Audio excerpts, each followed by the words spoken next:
ਅੱਜ ਦਾ ਇਹ ਮੇਲ ਜੋ ਹੈ ਮੇਲ ਸੰਗਤਾਂ ਨਾਲ, ਇਹ ਦੇਖੋ ਕੁਦਰਤ ਦੀ ਗੱਲ।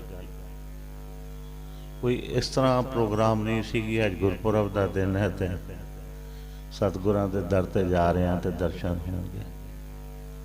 जिस दिन तरीक रखी सी उस दिन तो नहीं पता सी, बिल्कुल सारे बैठे हैं सामने। जिस दिन मन च विचार बनाया सी, लेकिन अज कहन लगे कि गुरपुरब है सतगुर साधु राम जी का। ते नाल ही जदों थोड़ा जिहा वेख्या इस चीज़ नूं, फिर थोड़िया जिहियां होर भी चीज़ां सामने आईयां। जिस तरह हुण भी जा रहे हैं ना, तो समझो सानू गुरु महाराज ने ये सुख वाले दिन ज्योति जोत नूं समझना कि वो जोत नाल जोत रल गई, तो वो जोत जगा के गए ने, मुखी नहीं जोत। इस गल नूं समझना, ज्योति फिर जोत, जोत नाल जली है, खत्म नहीं हुई। अगों दो प्रोग्राम 27 तरीक नूं फिर सतगुरु नारायण दास साहब जी का पुरब है, 30 तरीक सतगुरु बालक सिंह साहब जी का पुरब है इसी दिसंबर के महीने। तो ये चीज़ां असीं याद रखीए कि गुरपुरब घट तो घट, जिस तरह हुणी बत्रा जी बेनती कर रहे सन ना माइयां नूं कि बई शुक्रवार ते आप जी जरूर आओ, लेकिन ये जिहड़े दिन विचकार पुरब दे आए ने, बख्शिशां दे आए ने, इन्हां दिनां ते भी घट लोड़ है सारे असीं इकट्ठे होइए। क्योंकि ये जिहड़े जोड़ मेले हुंदे ने, गुरपुरब भावें मनाने आ, कितनी तादाद होंदी है? हज़ारां विच। हुण हज़ारां होंदी है तो हज़ारां कि सारियां दी बिरती एक जही होंदी है। सिर्फ इस गल नूं असीं समझिए कि संगत विच आके कई बार मन नहीं जुड़ता, इस गल नूं समझना। लेकिन फिर भी कहने असीं कुछ प्राप्त कर लिया हैं, इस गल ते विचार करना। जिस तरह राजू जी ने हुणी कहा ना कि मंदिर के बाहर उस साधु की दुकान सी, उस चमियार की दुकान सी, तो साधु लंघदे सन, वेख छड़दा सी, कदे निगाह पै गई कदे ना पै गई, लेकिन जड़ी चरण धूड़ सी वो पैंदी सी। मन च कुछ है सी या नहीं है सी, तो लेकिन गुरु नानक ने भी तो सिर्फ एक अंगल ही की सी ना। तो कहते नहीं कि इशारा मात्र संगत जदों असीं आ जाइए, पता नहीं किहड़ी ऐसी रूह होएगी जिन्हें सतगुरां दे दर्शन किए होणगे। अगर उस रूह की भी सानू छोह प्राप्त हो गई ना, मन नहीं जुड़िया, सिर्फ छोह प्राप्त हो गई, तो ये कहांगे कि सतगुरां दे दर ते आण दी सानू बख्शिश मिल गई। इस गल नूं समझिए कि इधर आवांगे तो कुछ मिलेगा, खाली नहीं जावांगे, इस गल नूं समझ लेना। तो आने वाली जनरेशन की गल की, क्योंकि परिवार वध रहा है, संगतां नाल आना जाना, मेल जोल बच्चों नूं वड्डियां ने सिखाना है। तो शुरू तो एक गल समझाई कि बीवियां ने या भाई ने, सारे ये सारे जितने असी हाँ अपने बच्चों आने वाली जनरेशनों नूं इस गल ते असी अपने आप ते गरूर ना करिए कि अज सानू गुरु महाराज ने की पोजीशन दी है। अगर अज कोई कह दे कि मेरे को बहुत धन हैगा, किसी नूं उहदे विच अगर मैं आ गई तो उन्होंने इत्थे खड़ा होवे तो कोई भी गुरभाई कह देगा जरा 20 साल पिछे चला जा, सानू पता सी तेरी की औकात सी। 30 साल पिछे चला जा, 50 साल पिछे चला जा। एक सच्चाई जिहड़ी है ना, अपनी आने वाली जनरेशन नूं असीं दसीए कि ये बख्शिशां, ये बरकतां किधरों आ रही ने, ये बख्शिशां, ये बरकतां किधरों आ रही ने, ये कृपा किस दी हो रही है ਤੇ ਆਉਣ ਵਾਲੀ ਜਨਰੇਸ਼ਨ ਨੂੰ ਵੀ ਇਹ ਜੋੜੀਏ ਕਿ ਤੁਸੀਂ ਆਓ ਤੇ ਇੱਧਰੋਂ ਤੁਸੀਂ ਕੁਝ ਲੈ ਕੇ ਜਾਓਗੇ, ਤੁਹਾਡੇ ਕੁਝ ਝੋਲੀ ਭਰੇਗੀ, ਤੇ ਉਸ ਦਾ ਫਿਰ ਜਿਹੜਾ ਹੈ ਆਉਣ ਵਾਲੇ ਬੱਚਿਆਂ ਵਾਸਤੇ ਤੁਸੀਂ ਸੁੱਖ ਮੰਗਦੇ ਹੋ ਤੇ ਸੁੱਖ ਇਹਦੇ ਵਿੱਚ ਹੀ ਹੈ। ਤੇ ਪ੍ਰਕਰਣ ਸ਼ੁਰੂ ਕੀਤਾ ਬਤਰਾ ਜੀ ਨੇ, ਰਾਜੂ ਬਤਰਾ ਜੀ ਨੇ।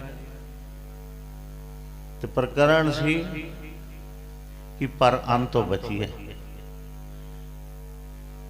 ਕਿਉਂਕਿ ਗੁਰੂ ਨਾਨਕ ਪਾਤਸ਼ਾਹ ਦਾ ਜ਼ਿਕਰ ਕੀਤਾ ਇਹਨਾਂ ਨੇ ਕਿ ਬਈ ਆਪਣੇ ਹੀ ਖੇਤ ਦੇ ਲਿਆਈ ਫਲ, ਆਪਣੇ ਹੀ। ਉਹਨੇ ਕਿਹਾ ਮੇਰੇ ਇੱਥੇ ਫਲ, ਜਦੋਂ ਗੁਰੂ ਨਾਨਕ ਪਾਤਸ਼ਾਹ ਨੂੰ ਕਿਹਾ ਜੀ ਆਪ ਜੀ ਨੇ ਸਵੇਰ ਦਾ ਕੁਝ ਨਹੀਂ ਖਾਧਾ, ਮੈਂ ਸਾਹਮਣੇ ਆਪ ਜੀ ਦੇ ਦਰਸ਼ਨ ਕਰ ਰਿਹਾ, ਆਪ ਦੇ ਸਾਥੀਆਂ ਦੇ ਦਰਸ਼ਨ ਕਰ ਰਿਹਾ, ਤੇ ਮੇਰਾ ਚਿੱਤ ਕੀਤਾ ਹੈ ਕਿ ਮੈਂ ਆਪ ਜੀ ਦੀ ਕੁਝ ਸੇਵਾ ਕਰਾਂ, ਤੇ ਆਪ ਜੀ ਕੁਝ ਫਲ ਲੈ ਲਓ। ਤੇ ਪੁੱਛਿਆ ਬਈ ਇਹ ਗੱਲ ਸੁਣੋ ਕਿ ਪਹਿਲੀ ਜਿਹੜੀ, ਕਿਉਂਕਿ ਜਿਹੜੀ ਇਹ ਤਿੰਨ ਰਹਿਣੀਆਂ ਸਾਨੂੰ ਦਿੱਤੀਆਂ ਨੇ ਗੁਰੂ ਨਾਨਕ ਪਾਤਸ਼ਾਹ ਨੇ ਦਿੱਤੀਆਂ, ਇਹ ਤਿੰਨ ਰਹਿਣੀਆਂ ਸਾਨੂੰ, ਔਰ ਸਭ ਤੋਂ ਵੱਡੀ ਜਿਹੜੀ ਬਖਸ਼ਿਸ਼ ਹੈ ਨਾ ਉਹ ਪਰ ਅੰਨ ਦੀ ਹੈ। ਪਰ ਅੰਨ, ਫਿਰ ਪਰ ਧਨ, ਤੇ ਫਿਰ ਪਰ ਤਨ। ਇਹ ਬਖਸ਼ਿਸ਼ਾਂ ਉਧਰੋਂ ਆ ਰਹੀਆਂ ਨੇ। ਤੇ ਇਹ ਸਾਖੀਆਂ ਕਿਤਨੀਆਂ ਵਾਰ ਹੋਈਆਂ, ਜੈਸਾ ਅੰਨ ਵੈਸਾ ਮਨ, ਕਿ ਇਹ ਜਿਹੜਾ ਖਾਣੇ ਆ ਨਾ ਕਿਸੇ ਦਾ, ਤੇ ਮਨ ਵਿਚਲਿਤ ਹੋ ਜਾਂਦਾ ਹੈ, ਵਿਗੜ ਜਾਂਦਾ ਹੈ, ਸਮਝ ਨਹੀਂ ਆਉਂਦੀ ਬਈ ਕੀ ਹੋਇਆ। ਤੇ ਗੁਰੂ ਨਾਨਕ ਪਾਤਸ਼ਾਹ ਜੀ ਨੇ ਹੁਕਮ ਕੀਤਾ, ਕਿਧਰੋਂ ਲਿਆਏਗਾ ਬੱਚਿਆ? ਕਹਿਣ ਲੱਗਾ ਆਸ ਪੜੋਸ ਸਾਰੇ ਆਪਣੇ ਨੇ, ਕੋਈ ਭਰਾ ਦਾ ਖੇਤ ਹੈ, ਕੋਈ ਦੋਸਤ ਦਾ ਖੇਤ ਹੈ। ਕਹਿਣ ਲੱਗੇ ਨਾ ਦੋਸਤਾਂ ਦਾ ਚਾਹੀਦਾ ਨਾ ਭਰਾਵਾਂ ਦਾ ਚਾਹੀਦਾ, ਸਮਝਣਾ ਤੇਰਾ ਜਿਹੜਾ ਆਪਣਾ ਖੇਤ ਹੈ ਤੂੰ ਉਸੇ ਖੇਤ ਦੇ ਫਲ ਲਿਆਣੇ ਨੇ। ਹੁਣ ਬਖਸ਼ਿਸ਼ ਜਦੋਂ ਹੋਣ ਤੇ ਆਈ, ਤੇ ਫਿਰ ਉਹ ਫਲ ਜਿਹੜੇ ਸਤਿਗੁਰਾਂ ਨੇ ਦਿੱਤੇ ਲੈ ਕੇ ਆਇਆ, ਸਤਿਗੁਰਾਂ ਨੇ ਆਪ ਵੀ ਛਕੇ ਤੇ ਉਹਨੂੰ ਵੀ ਛਕਾਇਆ। ਡਕਰੇ ਕੀਤੇ, ਤਿੰਨ ਸਾਥੀ ਸਨ ਫਲ ਦੇ, ਤੇ ਚੌਥਾ ਡਕਰਾ ਉਸ ਕਿਸਾਨ ਨੂੰ ਵੀ ਦਿੱਤਾ। ਅੱਜ ਕਿਸਾਨ ਦੀ ਕਿਸਮਤ ਖੁੱਲਣੇ ਦੇ ਦਿਨ ਆ ਗਏ ਸਨ। ਤੇ ਕਹਿਣ ਦਾ ਮਤਲਬ ਹੈ ਕਿ ਸਾਨੂੰ ਸਤਿਗੁਰਾਂ ਨੇ ਸਮਝਾਇਆ ਕਿ ਅਗਰ ਤੁਸੀਂ ਬਖਸ਼ਿਸ਼ ਪ੍ਰਾਪਤ ਕਰਨੀ ਹੈ, ਤੇ ਫਿਰ ਉਹ ਕਿਸਾਨ ਦੇ ਜੋ ਖੇਤੀ 'ਚ ਵਾਧਾ ਹੋਇਆ, ਉਹ ਕੁਝ ਕਰਦਾ ਹੀ ਨਹੀਂ ਸੀ, ਕੰਮ ਆਪੇ ਚਲੀ ਜਾਂਦੇ ਸਨ ਜਦੋਂ ਸਤਿਗੁਰਾਂ ਦੀ ਕਿਰਪਾ ਹੋਈ। ਸਾਖੀ ਇਹ ਚਲਦੀ ਹੈ ਕਿ ਅਸੀਂ ਇਸ ਚੀਜ਼ ਦੇ ਵਿੱਚ ਵਿਚਾਰ ਕਰੀਏ ਕਿ ਸੱਚ ਨਾਲ ਜੁੜੇ ਹੋਵਾਂਗੇ ਨਾ, ਤੇ ਫਿਰ ਸਭ ਕੁਝ ਆਪਣੇ ਆਪ ਹੋਏਗਾ, ਕੁਦਰਤ ਆਪੇ ਸਾਥ ਦੇਗੀ। ਵੱਡੇ ਬਤਰਾ ਜੀ, ਫਕੀਰ ਚੰਦ ਬਤਰਾ ਜੀ, ਇੱਕ ਜ਼ਿਕਰ ਯਾਦ ਆ ਗਿਆ ਬੈਠੇ। ਸਤਿਗੁਰਾਂ ਦਾ ਕੋਈ ਵੀ ਵਚਨ ਲੈ ਕੇ ਆਵੇ ਨਾ, ਕੋਈ ਵੀ, ਕਿ ਜੀ ਮੈਨੂੰ ਸਤਿਗੁਰਾਂ ਨੇ ਦਿੱਲੀੋਂ ਭੇਜਿਆ ਹੈ ਕਿ ਬਤਰਾ ਜੀ ਕੋਲ ਜਾਣਾ ਤੇ ਤੁਹਾਡਾ ਅਰਦਾਸ ਕਰਨਗੇ ਤੁਹਾਡੇ ਵਾਸਤੇ। ਤੇ ਬਤਰਾ ਜੀ ਸਿਰਫ ਉਹ ਹੁਕਮ ਸਤਿਗੁਰਾਂ ਦਾ ਮੰਨਦੇ ਸਨ। ਇਹਨਾਂ ਨੂੰ ਸਤਿਗੁਰਾਂ ਦਾ ਹੁਕਮ ਆਇਆ, ਤੁਸੀਂ ਬਾਬੇ ਡੇਰੇ ਚਲੋ, ਮੈਂ ਪਿੱਛੇ ਆਣਾ ਤੁਹਾਡੇ। ਆਪ ਜੀ ਜਾ ਕੇ ਬਾਬੇ ਡੇਰੇ ਬਹੁ। ਕਦੇ ਇਹ ਨਹੀਂ ਕਿਹਾ ਕਿ ਇੱਕ 10 ਮਿੰਟ ਬੈਠ ਜਾ, ਅੱਧਾ ਘੰਟਾ ਬੈਠ ਜਾ, ਗਾਹਕ ਲੱਗੇ ਹੈ। ਇੱਧਰ ਉਹਨਾਂ ਨੂੰ ਭੇਜਣਾ, ਉਧਰ ਜਿਸ ਨੂੰ ਵਰਤ ਰਹੇ ਸਨ ਉਹਨੂੰ ਉੱਤੇ ਨਿਪਟਾਣਾ, ਤੇ ਬਾਕੀ ਅਗਰ ਦੋ ਖੜੇ ਨੇ ਤਾਂ ਉਹਨਾਂ ਨੂੰ ਵੀ ਕਹਿ ਦੇਣਾ ਤੂੰ ਬੈਠ ਜਾ ਇੱਥੇ ਬਈ, ਮੈਂ ਹੁਣੀ ਆਣਾ। ਤੇ ਇਸ ਗੱਲ ਨੂੰ ਸਮਝਣਾ ਕਿ ਸਤਿਗੁਰਾਂ ਦੇ ਹੁਕਮ ਨੂੰ ਉਹਨਾਂ ਨੇ ਮੰਨਿਆ।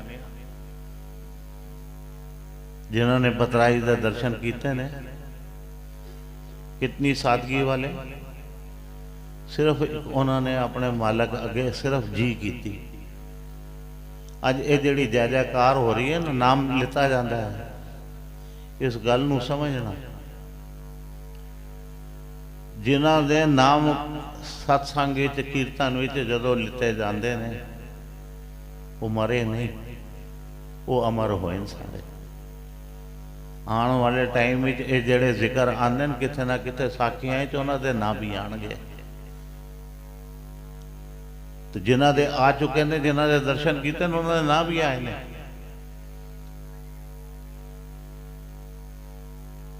ਜਿਨ੍ਹਾਂ ਦੇ ਜ਼ਿਕਰ सतगुरु भगवान दास साहब जी की साखी अंदर असी वेख्या कितने पुरातन सिख जिन्हां दे असी दर्शन खुले कीते ते उन्हां दियां विचकार साखियां आईयां ते सारे जदों हर साल परिवार नूं शायद याद होवे ना होवे, याद होएगा, लेकिन मैं एक गल कर रहा कि परिवार नूं भावें याद होवे ना होवे, लेकिन साल में जदों साखियां आंदियां ने तो पूरी संगत उन्हां नूं याद करदी, वो जिथे भी बैठी होवे।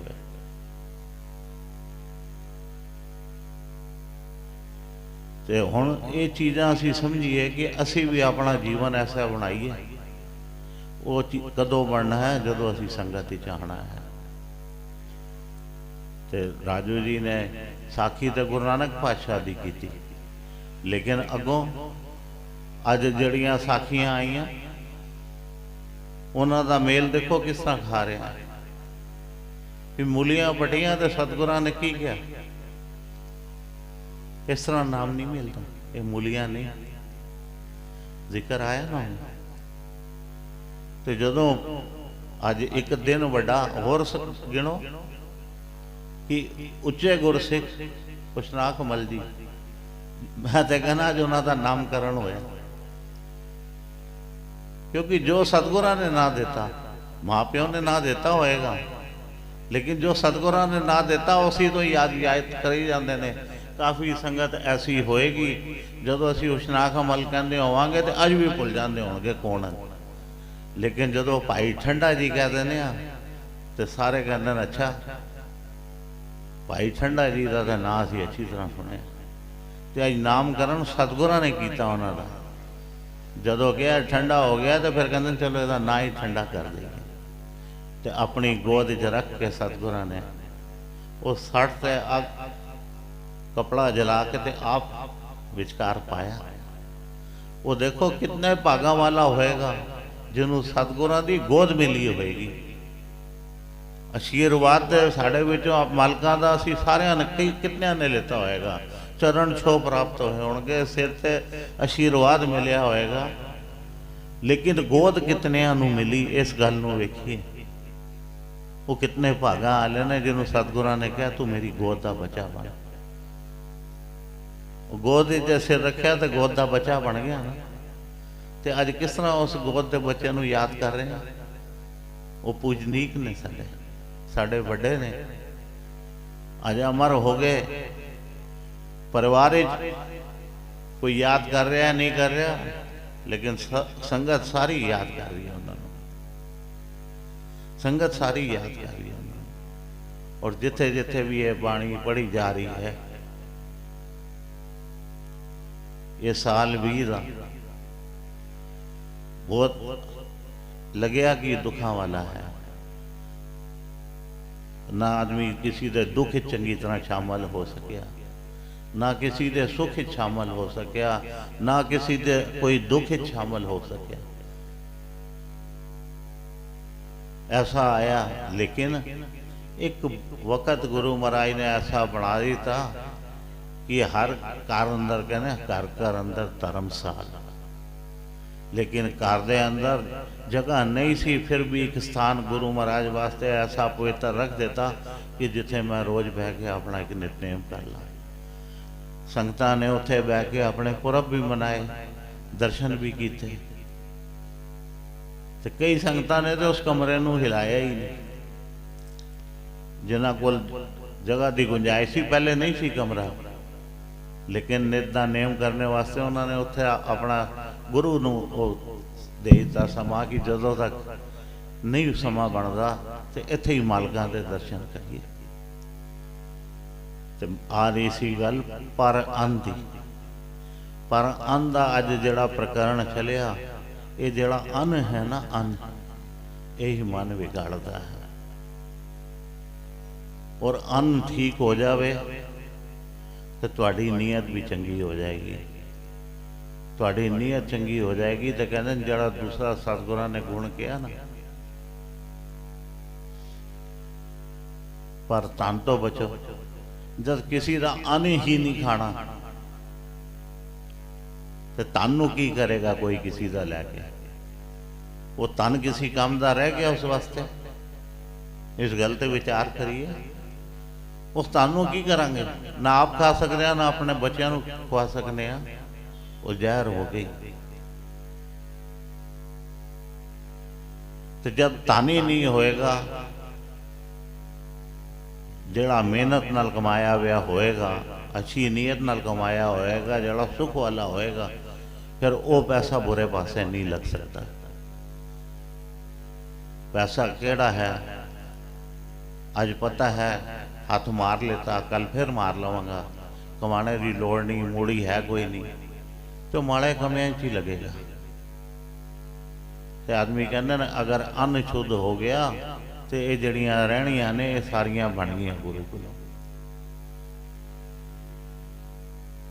अपने अंदर सारे विचार करके असी वेखिए, विचार कर लो।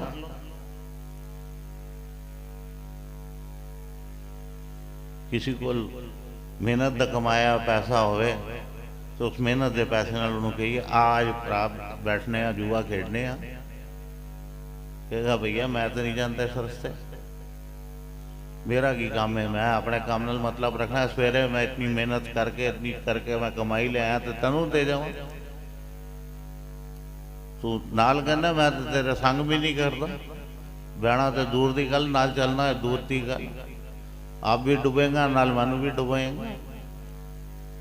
तो ये चीज़ां ते अगर विचार करिए, गुरु महाराज ने साढ़े ते जो बख्शिशां कीतियां, जो किरपा कीतियां, ये पुन्ना दे दिन सानू कुछ देण वास्ते सतगुरु जी अज घर घर आ रहे हैं। पहले भी एक बार जिक्र किया सी कि ये दिन जदों चल रहे होवन तो ये ना सोचना कि साखी कौन कर रहा है, ये साखी कौन नहीं कर रहा, ये सतगुरु जी किस को बुलवा रहा है, वो मालक आप पीछे बैठा है, वो जोत उसके अंदर बैठी है जो सानू उपदेश दे रही है। तो असी उन्हां गुणां नूं समझना है तो अपने अंदर लैके जाना है। ये साल जिहड़े साढ़े वास्ते दिन आंदे ना, साढ़े जीवन विच कोई गलती होंदी है तो सानू फिर एक हिलांदे ने, सानू जोर दी झंजोड़दे ने कि बच्चो सीधे राह पा जाओ। तो फिर ये भी दसदे ने कि नहीं करोगे तो फिर अगे की होना है वो भी पता। तो गुरु महाराज के चरणों तो यही बेनतियां करिए कि हर साल सानू समझाने वास्ते सतगुरु जी आते हैं। हर साल भी नहीं कह सकते, साल ही दो बार तीन बार आते हैं। जड़ियाँ पोथियां असीं पढ़ने हैं ना, भावें रूप किसी भी चावन, सतगुरु बालक सिंह साहब जी का रूप होवे, सतगुरु संगते का होवे, सतगुरु भगवान दास साहब जी का होवे, या सतगुरु सेवा राम जी का होवे, ये सारियां दे दिन असीं मालकां दे मनाने हैं ना। जो सारे दिन मनाने हैं तो ये दिन सानू की समझाते हैं, यही समझाते हैं कि गुरु महाराज कृपा करे साढ़े ते, कि साढ़े अंदरों जो गलतियां ने, ये जड़ियां स्टेज तो बाणी पढ़ी जाती है, उन्होंने शब्दों राही सानू जो समझाता है। ये जड़े दिन साड़ी झोली च पे ने, इन्हों असी इदा मुल समझिए। अगर सानू इस दिन की, इन्होंने दिनों की कीमत समझ आ गई ना, तो दुनिया के पदार्थ तो सब कुछ एक पासे, तो एक पासे इतना असी सब कुछ संसार च रह रहे हैं। अगर एक पिता के 4 बच्चे ने तो कहते 4 वास्ते 4 दुकाना लोड़ने, मैंने 2 ने 2 लोड़ने, 4 ने 4 लोड़ने, कि बच्चों के कोई ना होवे, ते समाज भी मेरी इज्जत होवे, समाज मैनू कहे हाँ भाई अपने अपने बच्चों को सैटल करता, मान सम्मान मिल गया मैनू। लेकिन ये समझिए इतना कुछ बना रहे हैं इतना कुछ बना रहे हैं जिन्हें साढ़े नाल नहीं जाना।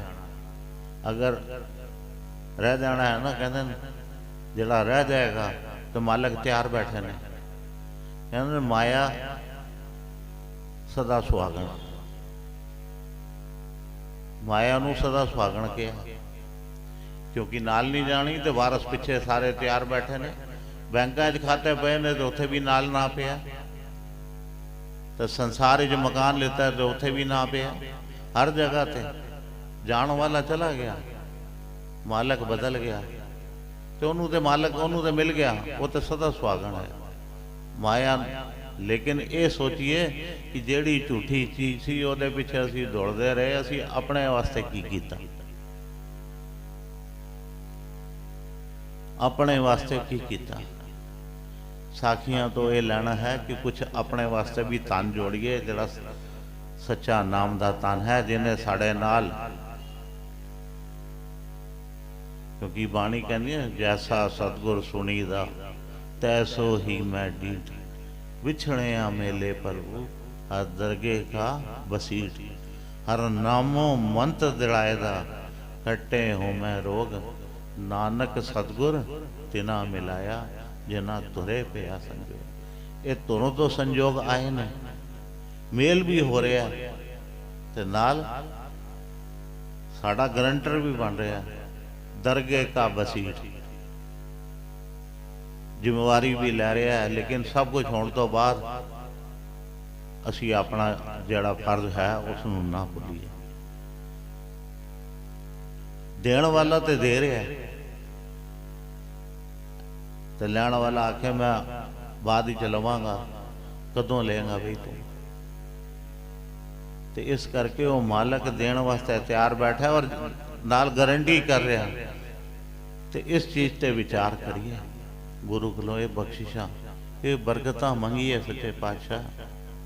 आप अगर दरगाह दे साढ़े हाथ पकड़ लेता साड़ा, तो फिर सानू किस चीज़ की लोड़ है, तो उहदे वास्ते फिर जो गलना सानू करनी है, जो सतगुरां ने रस्ता दसिया है कि सच दा मार्ग होवे, तो अज इस गल नूं समझ लीए, तिन्ना पिछे ना दौड़िए, एक ही पकड़ लीए कि पारन तो ही बच जाइए, तो समझो काम बन गया। गुरु कोलों इतनियां बख्शिशां अज दे दिन दियां, संगतां दे दर्शन हो गए, संगतां दा धन्नवाद। सब तो पहले तो धन्नवाद, मालक दे दर ते आए हैं, यही बख्शिशां मांग रहे हैं सच्चे पातशाह, अपनी रहमत बनाई रखो, देह रखता दे ही रखो। जे आप ते दर ते आके आप दी संगतां दी चरण धूड़ी लैंदे रहिए, तो जीवन जिहड़ा रहिंदा है सुख नाल बीते, संगत की सेवा च बीते, आप दे दर्शन करते रहिए। इतनियां एक बख्शिशां सतगुरां कोलों मंगणियां ने। जिस दिन इकट्ठे हो जाइए उस दिन गुरपुरब है, क्योंकि परब किनू कहने हैं, इस गल नूं समझना। गुरु दा परब मतलब गुरु दे असीं गुण गा रहे हैं, तो परब ही गुरु वास्ते ही इत्थे बैठे हैं ना, अपने वास्ते तो असीं कोई भी नहीं आया घरों चल के, सब अपने मालक की शरण विच आए हैं। तो संगत हो रही है, कीर्तन हो रहा है, बाणी पढ़ी जा रही है, सिक्ख्या मिल रही है, यही लैन आए हैं, यही करन आए हैं, तो इन्होंने झोली च पवा के जाइए, तो सतगुरां कोलों कृपा लैके जाइए। तो बाकी आप मालक है, तो अपनी कृपा सच्चे पातशाह बनाई रखे। देखो रजाइयां अंदर भी जगा रहे हैं, पहले तो चल के जाते सा कि चलो भी उठो बाबे डेरे जाना है। आज संगत भावें पुज रही है नहीं पुज रही, लेकिन लगभग मैं देखना कि सारी संगत दर्शन कर रही है। अमृत वेला होंदा है तो अपने ग्रह विखे भी भावें होंदा, तो संगत टाइम नाल जुड़ती है। ये सच्चे पातशाह की कृपा है, गुरु कृपा करे, इतनियां घड़ियां साड़ियां सफली करे, तो इत्थे ही संकोच है। तो गुरु महाराज इतनी हाजरी प्रवान करे, भुला चुका दी माफ़ी सच्चे पातशाह को मंगिए। कोई वकर अखर वादा घाटा मूँह चो निकल गया हो तो वास्ते क्षमा, ਧੰਨ ਧੰਨ ਸਤਿਗੁਰੂ ਬਾਲਕ ਸਿੰਘ ਸਾਹਿਬ ਆਪ ਜੀ ਦੀ ਸਦਾ ਹੀ ਜੈ। ਧੰਨ ਧੰਨ ਸਤਿਗੁਰੂ ਸੰਗਤਾ ਸਾਹਿਬ ਆਪ ਜੀ ਦੀ ਸਦਾ ਹੀ ਜੈ। ਧੰਨ ਧੰਨ ਸਤਿਗੁਰੂ ਨਰੈਣ ਦਾਸ ਸਾਹਿਬ ਆਪ ਜੀ ਦੀ ਸਦਾ ਹੀ ਜੈ। ਧੰਨ ਧੰਨ ਸਤਿਗੁਰੂ ਸਾਧੂ ਰਾਮ ਸਾਹਿਬ ਆਪ ਜੀ ਦੀ ਸਦਾ ਹੀ ਜੈ। ਧੰਨ ਧੰਨ ਸਤਿਗੁਰੂ ਭਗਵਾਨ ਦਾਸ ਸਾਹਿਬ ਆਪ ਜੀ ਦੀ ਸਦਾ ਹੀ ਜੈ। ਧੰਨ ਧੰਨ ਸਤਿਗੁਰੂ ਸੇਵਾ ਰਾਮ ਸਾਹਿਬ ਆਪ ਜੀ ਦੀ ਸਦਾ ਹੀ ਜੈ। ਧੰਨ ਧੰਨ ਸਾਹਿਬ ਸੰਤ ਮਾਤਾ ਜੀ ਆਪ ਜੀ ਨੂੰ ਕੋਟ ਕੋਟ